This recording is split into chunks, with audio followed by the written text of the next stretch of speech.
Hello?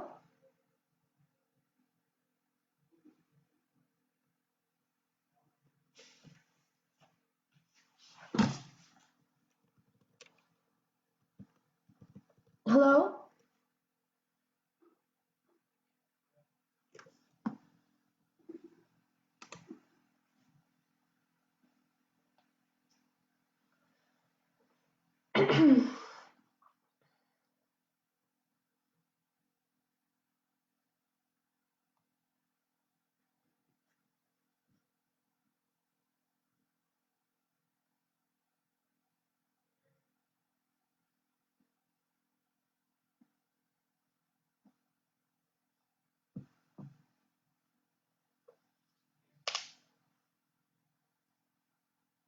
Great. Okay.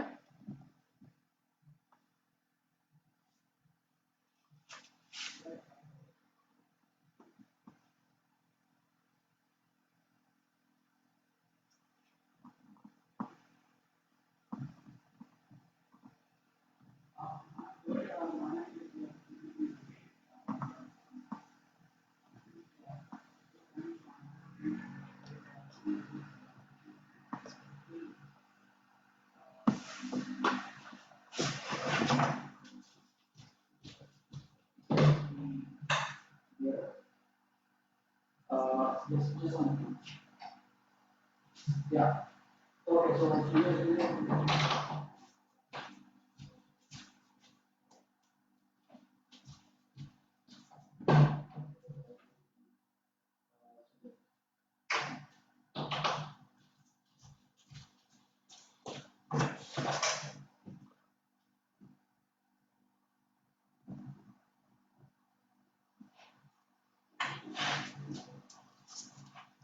Hello, everyone. This is Hadika Maksud, and I'm here to talk about the Fulbright degree program that is uh, being offered.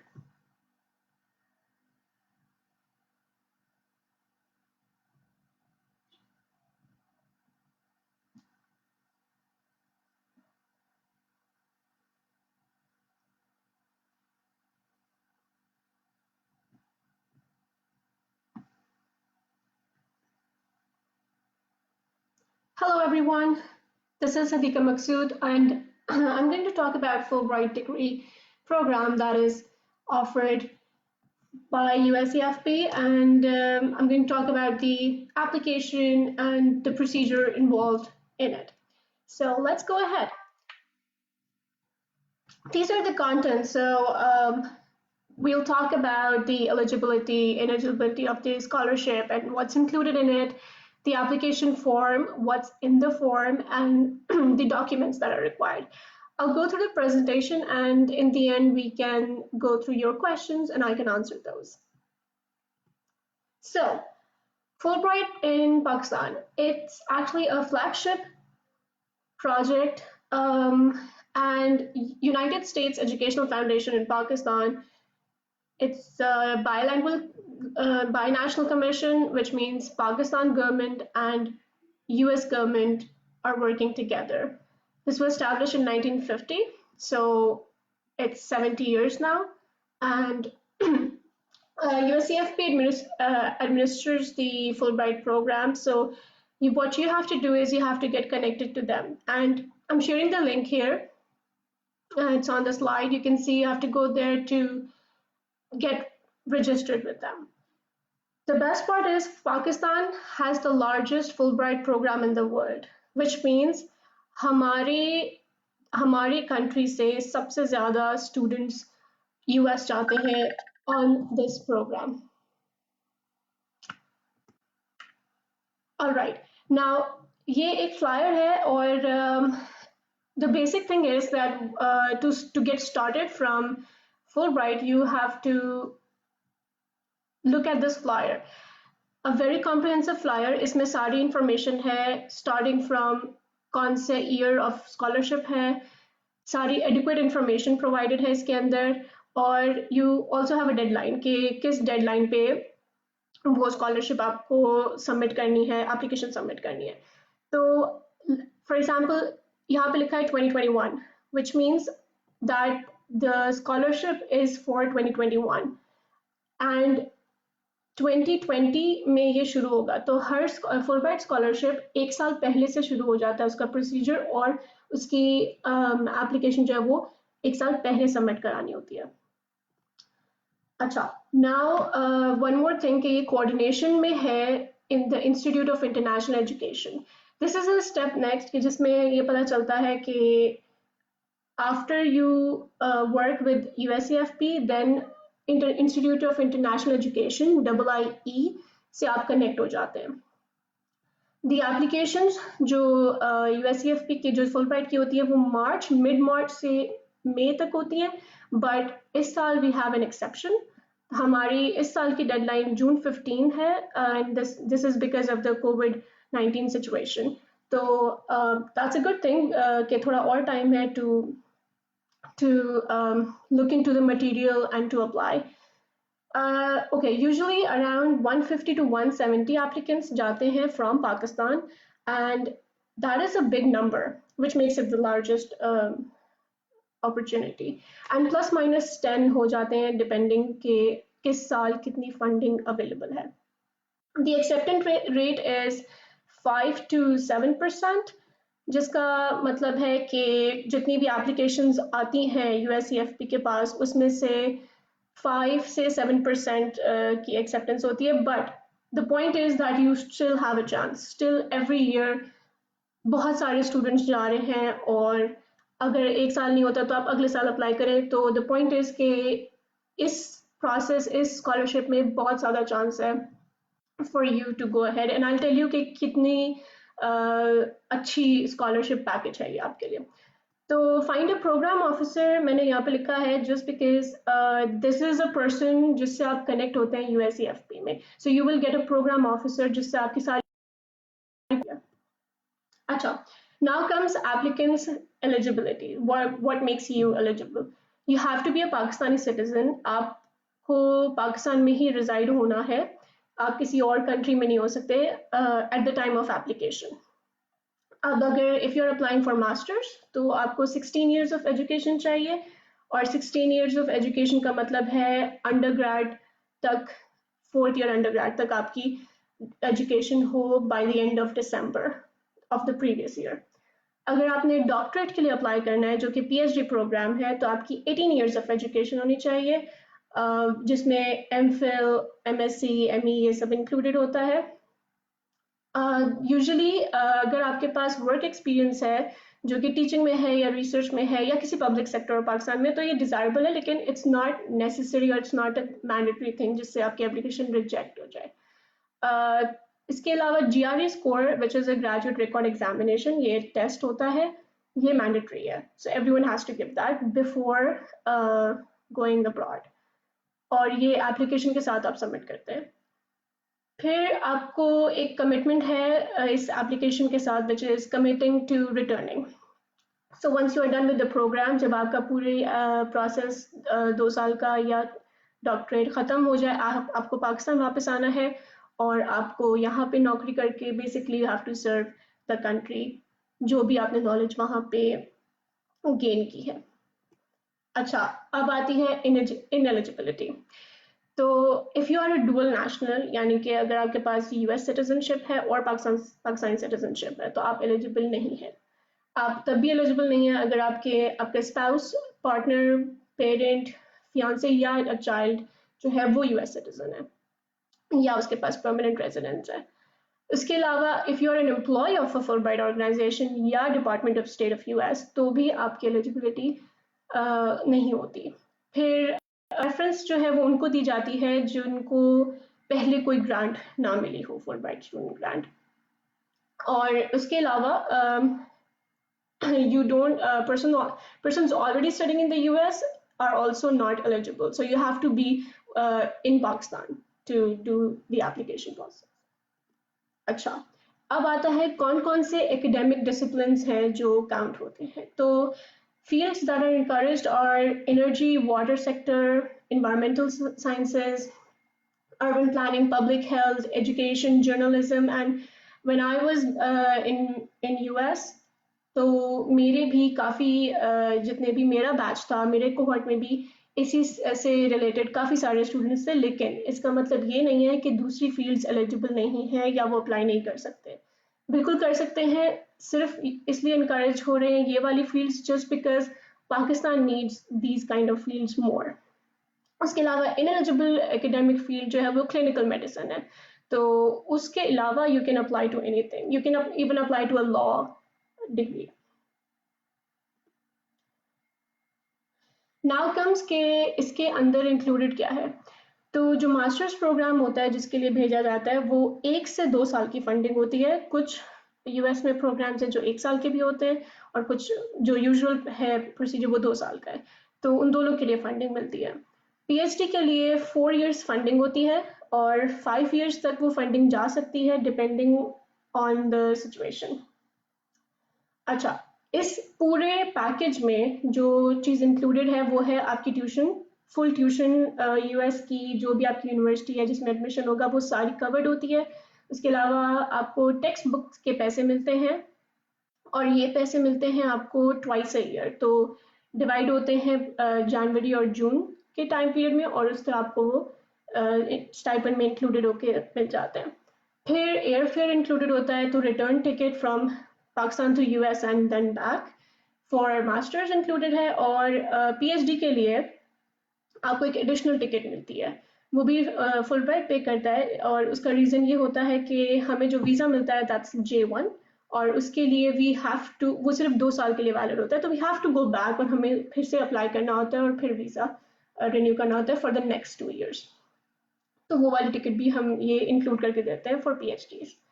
Living stipend included होता है और living stipend जो है वो monthly payment है जो आपको आपका जो भी बैंक अकाउंट खुलेगा यूएस में उसमें फुल ब्राइट भेजता रहता है एवरी मंथ, और ये वैरी करती है state to state. For example मैं एरिजोना स्टेट में पढ़ रही हूँ, तो एरिजोना स्टेट की लिविंग स्टाइपेंड डिफरेंट है फ्रॉम न्यूयॉर्क स्टेट या California state, just because state कितना महंगा है और डिपेंडिंग ऑन दैट स्टाइपेंड भी वैरी करता है। लेकिन स्टाइपेंड जो है वो आपके स्टेट के हिसाब से मॉडिफाइड होता है, तो इट्स नॉट दैट कि वो कम ज़्यादा होता है, वो जिस स्टेट में आप रह रहे हो उसके लिए वो एफिशिएंट होता है। उसके अलावा आपकी हेल्थ इंश्योरेंस कवर्ड होती है। यूजुअली फुल ब्राइटर्स के पास 2 इंश्योरेंसेज होती हैं, प्राइमरी और secondary, which is a very good thing क्योंकि यूजुअली जो दूसरे होते हैं स्टूडेंट्स उनको इस तरह की फैसिलिटी नहीं मिलती है। Second, you get a laptop के लिए अमाउंट, और ये वन टाइम होती है, जो जब when you go for the first time to the US तब आपकी जो फर्स्ट स्टाइपेंड मिलता है उसके अंदर ये वाले पैसे इंक्लूडेड होते हैं। Usually it's what I got was $1,000 for this. Settling in allowance जो होती है वो हेल्प आउट करने के लिए है कि अगर आपके अकोमोडेशन में आपको थोड़े एक्स्ट्रा देने होते हैं, यूजुअली आपको डिपॉजिट देना होता है पहले, और इस तरह के जो भी इश्यूज चल रहे हैं, कोई ट्रांजिट करना है, ट्रैवल करना है, तो उसमें ये चीज़ कवर होती है और ये भी एक दफ़ा दी जाती है in the beginning. Then Fulbright के एक और अच्छी बात ये ग्रांट में इंक्लूडेड है कि वो नेशनल कॉन्फ्रेंसेस के लिए, यानी कि just with in the US आपके पास आपको कोई कॉन्फ्रेंस रिप्रेजेंट करना है तो वो उसके लिए भी आपको ग्रांट देते हैं। यू हैव टू रिक्वेस्ट और अप्लाई करना होता है और फिर वो आपको मिलती है। एक एक दफ़ा मास्टर्स प्रोग्राम के लिए अवेलेबल है ये, और पीएचडी के लिए ये अप टू 2 times है, but they are kind of revising it, तो अभी 1 to 2 times you can say कि पीएचडी के लिए भी है। ऑलराइट, अच्छा अब ये बात आती है कि फुलब्राइट एप्लीकेशन में what are they looking for in you. तो लेट्स से कि ये आप है और what you have to revolve around.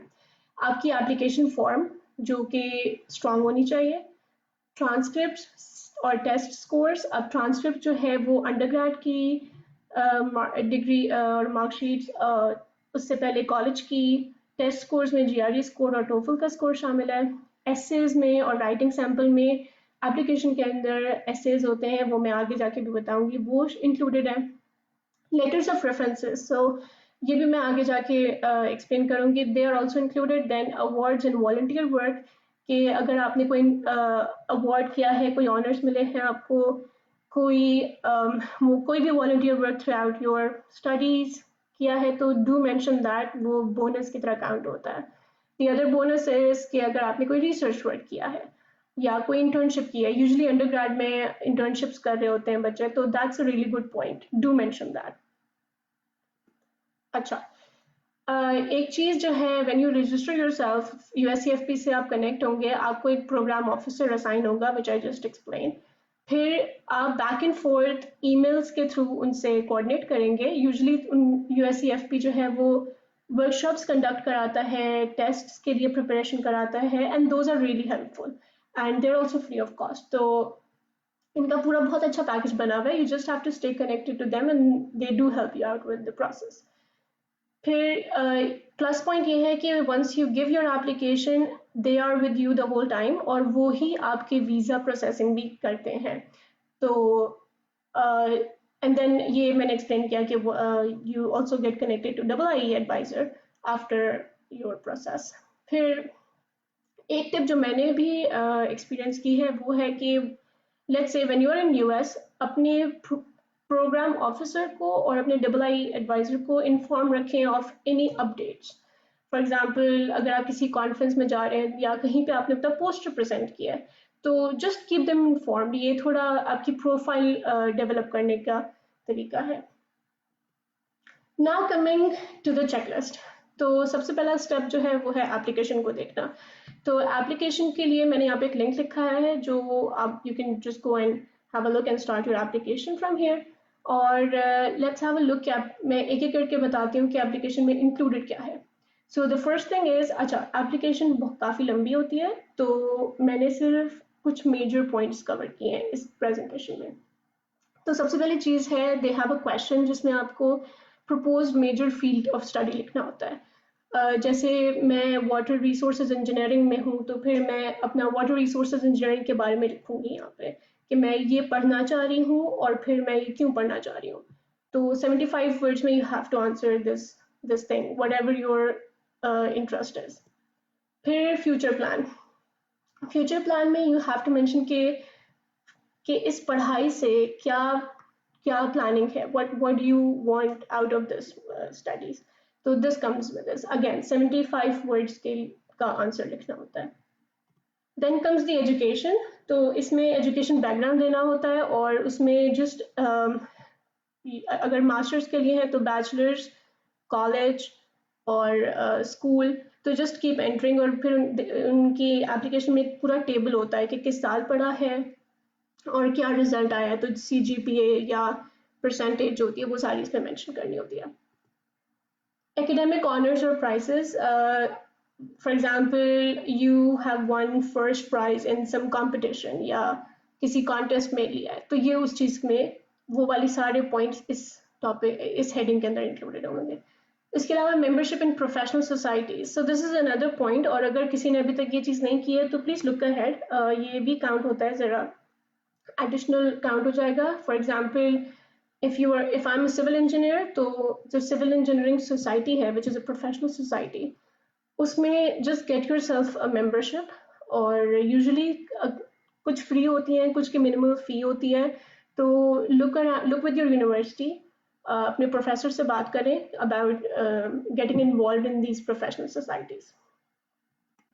Then research, जैसे मैंने पहले बताया कि अगर कोई भी रिसर्च कंपोनेंट है जो आपने किया है, जैसे इवन आपका फाइनल ईयर प्रोजेक्ट जो है अंडरग्रेड का, वो भी अगर आपने इवेंचुअली किसी कॉन्फ्रेंस में जाके प्रेजेंट किया है, वो भी काउंट होना चाहिए, तो वो भी जस्ट मेंशन दैट। या आपने किसी रिसर्च ग्रुप के साथ थोड़े महीने काम किया है, तो वो भी इसके अंदर मेंशन करें, और अगर नहीं किया है तो do plan for it, you still have some time, तो थोड़ा सा इसको प्लान कर लें कि क्या मैं अभी किसी के साथ ज्वाइन कर सकता हूँ, तो वो एक प्लस पॉइंट हो जाएगा। Then books, articles and thesis publications, तो इसके अंदर थीसिस अपने मेंशन करें, और अगर कोई आर्टिकल्स यानी कि जो भी अगर पेपर्स पब्लिश किए हैं तो वो सब इसके अंदर आता है। नाउ इट्स नॉट नेसेसरी कि हर किसी के पास टीचिंग एक्सपीरियंस हो, और मैंने ये चीज़ यहाँ पे इसीलिए लिखी है कि सबके पास नहीं होता, एंड दैट्स फाइन। वो कोई परफेक्ट एप्लीकेशन नहीं ढूंढ रहे, but if you have it तो they have an option for it कि आप क्या क्या टीचिंग एक्सपीरियंस है इसके अंदर। यूजुअली जो PhD के लिए कर रहे होते हैं उनका थोड़ा बहुत होता है, एंड दैट्स गुड। अगर आप मास्टर्स के लिए अप्लाई कर रहे हैं और आप बिल्कुल अभी फ्रेश ग्रेजुएट हुए हैं तो and you don't have any experience, तो इट्स परफेक्टली फाइन। कोई just but just keep in mind कि ये एक अलग सेक्शन है एप्लीकेशन के अंदर। फिर जीआरई स्कोर्स आते हैं।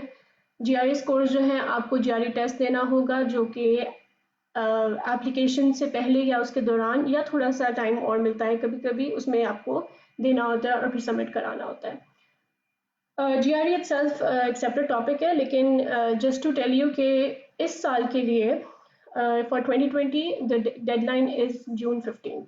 तो जून 15 तक आपको अपना जीआरई स्कोर सबमिट करना है फुलब्राइट को। उसके अलावा एक और क्वेश्चन होता है कि अगर आप पहले कभी किसी और कंट्री में रहे हैं for more than a month, even if you have visited for leisure purpose, you still have to mention कि मैं 70-60 जितने भी दिन है तो मैं इस कंट्री में रहा हूँ, और time period and date and all that. Okay, further जो एप्लीकेशन के अंदर इंक्लूडेड है वो है स्टडी ऑब्जेक्टिव, और दीज 3 हेडिंग्स ये जो है ये आपकी बैकबोन बन जाती हैं इवेंचुअली, क्योंकि इसके अंदर ये एसेज हैं और ये डिफरेंट है एक दूसरे से, but they are equally important. तो let's go one by one कि इनके अंदर क्या लिखना होता है। First thing, study objective. Study objective में यू हैव टू राइट क्या पढ़ना है, क्यों पढ़ना है, पहले क्या क्या कर चुके हैं, प्रीवियस ट्रेनिंग क्या रह रही है, और उसको इन सबको कनेक्ट करना है फ्यूचर प्लान से कि आगे जाके, क्योंकि क्योंकि एप्लीकेशन जो है वो चाह रही है कि वो एक्सचेंज देखे, वो रिजल्ट देखे, जो भी पैसे वो दे रहे हैं आपको उसका रिजल्ट उनको क्या मिल रहा है। तो you have to write down कि फॉर एग्जांपल कि आप वापस आएंगे और आप कोई एकेडमिक इंस्टीट्यूट ज्वाइन करेंगे या आप रिसर्च फर्दर कंटिन्यू करेंगे वापस आके, तो ये वाले सारे प्लानिंग, गिव इट टाइम, इन एसेज को टाइम दें, रिवाइज करें, फ्रेंड्स फैमिली इनसे रिव्यू करवाएं, कॉलीग्स प्रोफेसर से रिव्यू करवाएं एंड देन इम्प्रूव देम, और make sure you are connecting your essay और उसके अंदर एक फ्लो बने। तो ये ज़रूरी है। अच्छा, this was study objective. Then comes the personal statement. Personal statement जो है वो डिफरेंट होगी, वो बनेगी आपकी स्टोरी।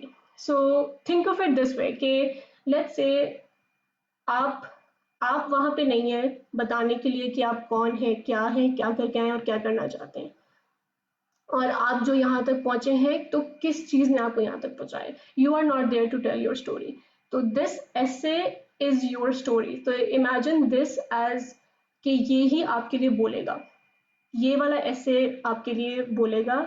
आप स्टार्ट करेंगे, you can have some instances, for example कोई ऐसी चीज़ जिससे आप मोटिवेट हुए हो या कोई ऐसा मेंटोर जिसकी वजह से आप यहाँ तक पहुँचे हो, और तो it's a combination of what your lifestyle के what happened in your life including professional things जिसको आप जिससे आप यहाँ तक पहुँचे हैं। ठीक है, तो and do keep in mind कि स्टडी ऑब्जेक्टिव और पर्सनल स्टेटमेंट में काफ़ी फ़र्क होता है। एक आपकी कहानी बता रही है और दूसरा बिल्कुल स्टडी ओरिएंटेड है। ठीक है। अच्छा, एक और ऑप्शन जो होता है आखिर में in the application, that is additional information, और इसके अंदर अगर आपने कुछ नहीं मेंशन किया होता तो वो आप इसमें ऐड कर सकते हैं। फॉर एग्जांपल अगर एप्लीकेशन में कोई ऐसा ऑप्शन नहीं आया और आपने वो वाला चीज़ की है तो you just enter that. Usually आप अपनी सीवी या रेज्यूमे उसके अंदर रख सकते हैं। मैंने अपनी सीवी डाली थी जिसके अंदर और फर्दर थोड़े पॉइंट्स थे जो एप्लीकेशन में रिक्वायर्ड नहीं थे, तो this is what you can do. अच्छा, एप्लीकेशन हो गई, उसके बाद आता है कि एप्लीकेशन के साथ कौन से डॉक्यूमेंट्स चाहिए होते हैं। तो एप्लीकेशन के साथ आपको 3 लेटर ऑफ रेफरेंस चाहिए, जीआरई स्कोर सबमिट करना है और स्कैन ट्रांसक्रिप्ट चाहिए। तो let's go ahead one by one कि इसमें क्या होगा। लेटर्स जो देने होते हैं वो कॉन्फिडेंशियल होते हैं। तो एक पूरा फॉर्मेट है, then you go to the website, तो उसके ऊपर एक लिंक होता है, आप लिंक डाउनलोड करें तो वर्ड का डॉक्यूमेंट मिलता है, और वो वर्ड डॉक्यूमेंट आपको अपने जिससे भी आप लेटर लिखवा रहे हैं उसको सबमिट करना होता है आपने। अब वो टीचर हो सकता है, वो आपका सुपरवाइजर हो सकता है, और अगर आप कहीं जॉब कर रहे हैं तो आपका हेड ऑफ डिपार्टमेंट या जिस पोजीशन पे आप हैं तो उसका अपर पोजीशन का जो भी है तो वो बंदा हो सकता है। Now the best is from these 3 letters, अगर आपके 2 एकेडमिक में से आ जाए, यानी कि कोई 2 प्रोफेसर्स हो और एक वर्क स्पेस में से आ जाए, तो that would be really good. अगर आपके पास कोई जॉब नहीं है, you are a fresh graduate, तो आपके तीनों जो हैं वो आपकी प्रोफेसर्स में से ही आएंगे। अच्छा, the most important part is कि लेटर्स बहुत ज़्यादा काउंट होते हैं, हमें रियलाइज़ नहीं होता, लेकिन अगर आपको कोई रेफरेंस दे रहा है और वो उसके अंदर क्या लिख रहा है, ये बहुत ज़्यादा काउंट होता है। सो मेक श्योर कि जिससे आप लेटर लिखवा रहे हैं, जस्ट डोंट गो फॉर कि ओ ये कोई हेड ऑफ डिपार्टमेंट है तो मैं इसी से लिखवाऊँ, वो चीज़ काउंट नहीं होती। जो वो प्रोफेसर आपको लिख के दे रहा है वो चीज़ काउंट होती है। सो मेक श्योर वो आपको अच्छी तरह से जानता हो। यूजुअली आप जो अंडरग्रेड में आपका प्रोफेसर या सुपरवाइजर होता है, आप उससे लिखवाते हैं, क्योंकि आप पूरा 1 साल गुजारते हैं उसके साथ और एक आप पूरी रिसर्च कर रहे होते हैं उसके साथ, सो दे वुड नो मोर। सो आप उनसे लिखवा लें। उसके अलावा कोई ऐसा टीचर रहा हो जिससे आपका कनेक्शन बना हो, उससे लिखवा सकते हैं। It can not be your friend, it can not be any one who is a blood relation, तो बहन भाई cousin, don't don't do that. किसी प्रोफेशनल पर्सन जो कि प्रोफेसर हो या आपकी जॉब प्लेस में से हो, तो उनसे लिखवाए, but make sure you know them and they know you very well. अच्छा, little bit more about GRE. तो जीआरई की डेट में जैसे मैंने बताई, जून 15 के लिए तक हो गई है, जो कि बिल्कुल एप्लीकेशन डेडलाइन ही है। और जीआरई में ओवरऑल 6 सेक्शंस होते हैं, जिसमें एक एनालिटिकल होता है। एनालिटिकल सेक्शन जो है वो ऐसे राइटिंग है basically, so you just have to write something in a given time. उसके अलावा वर्बल सेक्शन इज इंग्लिश, जिसके अंदर डिफरेंट कॉम्बिनेशन ऑफ क्वेश्चंस होते हैं, एंड 2 सेक्शंस आते हैं उसके। Then we have 2 sections of quantitative which is maths. सो मैथ्स में बेसिक मैथ्स के कॉन्सेप्ट कवर होते हैं, फॉर एग्जांपल परसेंटेज चेंज और रेशोज, इन ये सारी चीज़ें कवर होती हैं। तो और द बेस्ट इज कि आपके कॉन्सेप्ट्स कितने क्लियर हैं। तो रट्टा नहीं मारना है इसमें, इसमें समझना ज़्यादा है, ठीक है। और एक अनस्कोर्ड होता है, तो इसके कॉम्बिनेशन को बना के आपका रिजल्ट निकाला जाता है। तो लेकिन आपको नहीं पता होता, जब आप एक टेस्ट दे रहे होते हैं, आपको नहीं पता होता कौन सा सेक्शन अनस्कोर्ड है। तो बेसिकली आपको हर सेक्शन बहुत अच्छे तरीके से अटेंड करना है, ताकि अनस्कोर्ड जो है वो लोएस्ट वन जो वो फिर निकल जाता है। Okay, then comes the GRE score के मिनिमम मैक्सिमम क्या हो रहा होता है। तो आई हैव रिटन डाउन के मिनिमम रिक्वायरमेंट क्या है और मैक्सिमम जो है वो of course it's the maximum score. लेकिन जस्ट मेक श्योर कि मिनिमम रिक्वायरमेंट है ये, और स्टूडेंट्स कैन स्कोर मोर और लेस, और बेसिकली ये यूनिवर्सिटी और एप्लीकेशन पे डिपेंड करता है। अच्छा स्कोर क्या है नहीं है, ये 300 प्लस जो है दैट्स गुड इनफ। लेकिन I would say do prepare for GRE, क्योंकि इसको बहुत इंपॉर्टेंस दी जाती है, और यूनिवर्सिटी की जिस डिपार्टमेंट में आप अप्लाई कर रहे हैं, उनकी वेबसाइट्स पे लिखा होता है कि उनको कितना स्कोर चाहिए। तो उसके हिसाब से भी देख लें कि कितनी तैयारी करनी है, कितना हमें स्कोर रिक्वायर करना है। अच्छा, नाउ कम्स ट्रांसक्रिप्ट्स। ट्रांसक्रिप्ट्स में ट्रांसक्रिप्ट जो है उनकी कॉपीज बनवाएं, and you have to have them certified. ये चीज़ जो है ये थोड़ी सी कॉम्प्लिकेटेड है, क्योंकि ये टाइम लेती है। यूजुअली ये जो गवर्नमेंट यूनिवर्सिटीज़ हैं पाकिस्तान में, इनको वेरीफाई करने के लिए टाइम चाहिए होता है, अनलेस यू अप्लाई फॉर एक एक्सप्रेस मेथड भी होता है। तो दैट्स व्हाई आई वुड से कि इसको ज़रा make the copies, get them verified, degree diploma जो भी है, ट्रांसक्रिप्ट जो है उनको भी। उसके अलावा इंटरमीडिएट से, अपने इंटरमीडिएट से लेकर जितना भी आपने अटेंड किया वो सारी आपको चाहिए होती हैं, ठीक है। So gather all the transcripts, आप you have to upload them online, और अगर अक्सर वो मंगवा रहे होते नहीं मंगवा रहे थे, तो आपको उनको बाय मेल सेंड भी करना होता है। तो बट मेक श्योर कि you keep the original with you, और सिर्फ कॉपीज भेज रहे हो आप। अच्छा, उसके अलावा अगर किसी और ज़बान में आपकी डिग्री है, तो आपको वो भी भेजनी होती है, और इंग्लिश ट्रांसलेशन भी भेजनी होती है उनको। यूजली ये पाकिस्तान में ऐसा नहीं होता, लेकिन ओवरऑल कंट्रीज में भी ये सिचुएशन आती है, तो आपको दोनों वर्जन भेजने हैं। Alright, so after you have applied, जब आप अप्लाई कर दें सारे अपने डॉक्यूमेंटेशन और स्कोर्स के साथ, तो then comes the wait time. तो वेट के लिए शॉर्ट लिस्टेड कैंडिडेट्स को अराउंड सितंबर कॉल्स आती हैं और ईमेल्स आती हैं, और वो इंटरव्यू के लिए बुलाते हैं। इंटरव्यूज जो है वो इस्लामाबाद में होते हैं, but the Fulbright page for that as well. तो वो जो आपको इंटरव्यू के लिए बुला रहे हैं वो आपको सारी क्या कहते हैं, एक्चुअली आई थिंक सितंबर, हाँ September onwards till couple of weeks ये पूरे इंटरव्यूज चल रहे होते हैं, और उसके बाद अगर आप सेलेक्ट होते हैं फिर वो आपसे पूछते हैं, शॉर्टलिस्टेड कैंडिडेट्स को टोफल टेस्ट के लिए बोला जाता है। आप टोफल टेस्ट पहले भी दे सकते हैं आप, लेकिन रिक्वायर्ड नहीं है, मैंडेटरी नहीं है। टोफल टेस्ट बाद में आता है। TOEFL is English language test जो शॉर्टलिस्ट होने के बाद दिया जाता है। यूजुअली और केस ये है कि जीआरई को रीटेक करने के लिए बोला जाता है।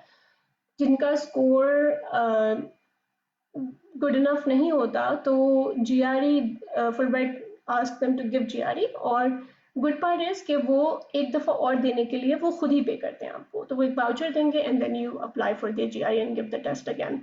डेट भी आप खुद ही सेलेक्ट करते हैं रीटेक करने की, but you have to make sure कि विद इन दैट ईयर वो डेट हो। फाइनल रिजल्ट जो है वो अक्टूबर तक आ जाता है, नवंबर तक, अब डिपेंडिंग इस साल क्या सिचुएशन रहती है। और उस रिजल्ट में वो मेंशन करते हैं कि आप प्रिंसिपल कैंडिडेट है या ऑल्टरनेट कैंडिडेट है। प्रिंसिपल कैंडिडेट का मतलब है you are good to go, you are finalized, आपको स्कॉलरशिप मिल चुकी है, that's the meaning of principal candidate. Alternate candidate का मतलब है कि देयर इज सम कंडीशन जो लगी हुई है, फॉर एग्जांपल या तो फंडिंग इतनी नहीं है मगर उन्होंने आपको सेलेक्ट किया है, तो अगर फंडिंग उनको और मिलेगी तो फिर वो आपको कंसिडर करेंगे, या मे बी कोई प्रिंसिपल कैंडिडेट की कोई सिचुएशन बने और वो नहीं जा सके तो फिर वो ऑल्टरनेट कैंडिडेट से पिक करते हैं। तो ये सिचुएशन होती है। अच्छा, अब दिसंबर ऑनवर्ड शुरू होता है एप्लीकेशन में यूनिवर्सिटी प्लेसमेंट। तो एप्लीकेशन के अंदर एक ऑप्शन है to write down the universities, लेकिन ज़रूरी नहीं होता कि आप वो लिखें। This process is taken afterward, और वो फुलब्राइट आपके बिहाफ पे लुकिंग एट आपको किस फील्ड में जाना है और looking at the options in US वो मैच करते हैं, तो they match the universities for you. लेकिन if you have mentioned some universities तो वो भी वो कंसिडर हो जाएंगी, लेकिन जस्ट मेक श्योर कि you don't mention Yale and Harvard, because I mean I'm not saying don't mention them, I'm just saying कि just have a variety, एक टॉप यूनिवर्सिटी, एक मिड में और एक लोअर करके कॉम्बिनेशन बनाए, and that just gives you more chances. ठीक है, तो ये यूनिवर्सिटी प्लेसमेंट होता है जिसमें वो आपको आफ्टर मार्च या विद इन मार्च वो आपको भेजते हैं कि दीज आर द यूनिवर्सिटीज़ जो मैंने सेलेक्ट की है, आप उनको रिव्यू कर लें। आपको वो यूनिवर्सिटीज़ नहीं समझ आती या आपको समझ आती हैं तो then you kind of talk to your programme officer about it. अच्छा, अनदर थिंग इज कि करंटली जो टेस्ट सेंटर्स हैं वो क्लोज्ड हैं at least till April 30th, and we'll see for the next announcement कि कब वो ओपन हो रहे हैं कि नहीं हो रहे हैं। लेकिन जो प्रोमेटिक सेंटर है और ETS है they are always in contact, तो आपको ईमेल के थ्रू हमेशा वो अपडेट रखेंगे। तो या this was from my side. अब I can start taking the questions.